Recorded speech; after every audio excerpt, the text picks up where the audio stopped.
शांति। आज है 4 जुलाई 2022 की साकार मुरली से मनन चिंतन। पहला प्रश्न है, बाबा ने सच्चा सच्चा कुंभ का मेला या कॉन्फ्रेंस किसे कहा है तथा वह कब होता है? बाबा ने बताया, जब कलयुग व सतयुग के संगम पर मैं आता हूँ तब ही आत्मा व परमात्मा का मिलन होता है।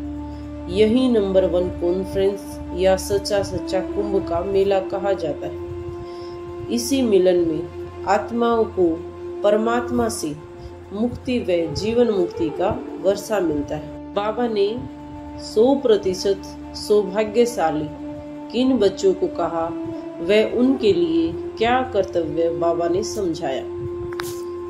बाबा ने बताया, जो बच्चे बाबा की श्रीमत पर चलकर पुरुषार्थ करते हैं, बाप उन्हें स्वर्ग का वर्षा देते हैं। 100% भाग्यशाली वही है जो स्वर्ग के मालिक बनते।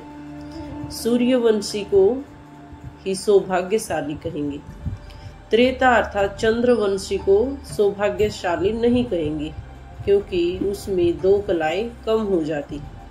बाबा कहते हैं, तुम बच्चों का भी कर्तव्य है सबको आप समान भाग्यशाली बनाना अथवा सभी आत्माओं का कल्याण करने की शुभ भावना व शुभ कामना रखना। सच्चा कम्युनियन अथवा योग परमात्मा से कैसे लगा सकते हैं?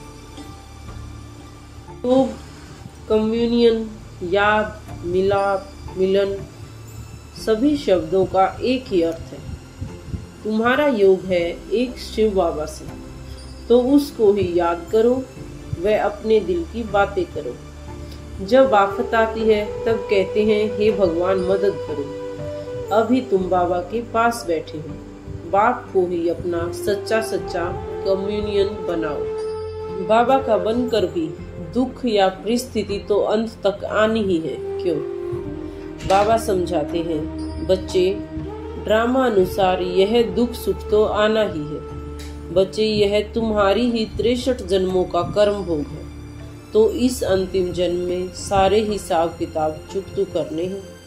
अभी मैं तुम्हारी कर्मातीत अवस्था बनाने आया हूँ। अभी बाबा श्रेष्ठ कर्म करने की कला सिखाते हैं, वे सतयुगी राजधानी स्थापन करते हैं। आत्मा व परमात्मा की बातचीत अभी स्थूल लोक में ही होती है। बाबा ने इस बात को किस प्रकार समझाया?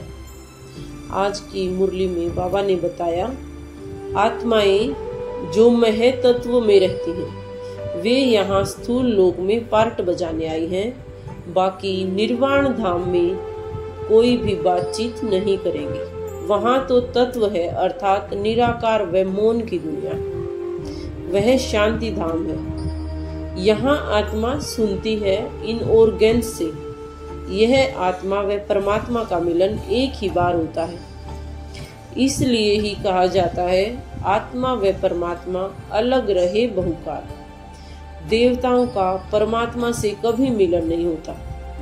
वे तो परमात्मा को कभी याद ही नहीं करते। बाबा भी ब्रह्मा के द्वारा बच्चों से कम्युनियन करते हैं तथा सारा ज्ञान समझाते हैं। आत्मा को शरीर धारण क्यों करना पड़ता है? आत्मा पर पापों का बोझा बहुत है। आत्मा को ही भोगना पड़ता है। शरीर धारण करके सजाएं मिलती हैं, तब ही आत्मा फील करती है।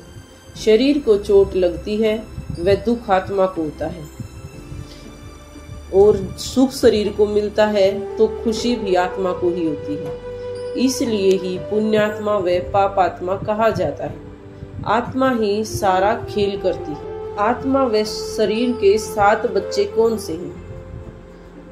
आत्मा के 2 बच्चे अर्थात 2 ऑर्गन्स हैं, मन व बुद्धि।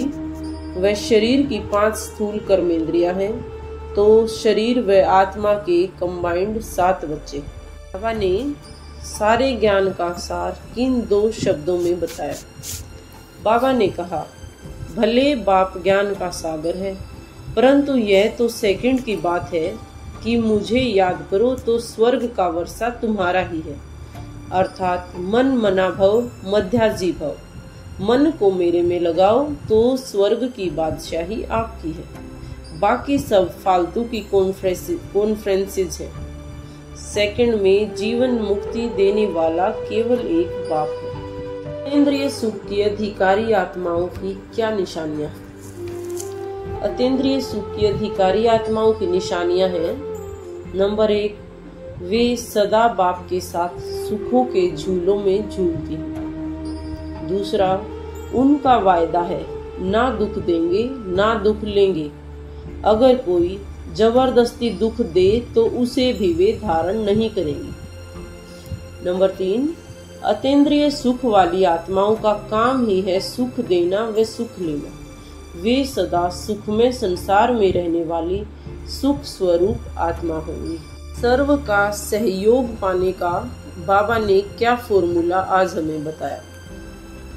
बाबा ने बताया, नम्रता द्वारा हम सर्व का सहयोग प्राप्त कर सकते हैं। सहयोग ही नहीं बल्कि सभी आपको नमन भी करेंगे। तो स्लोगन है, नम्र बनो तो लोग नमन करते हुए सहयोग देंगे।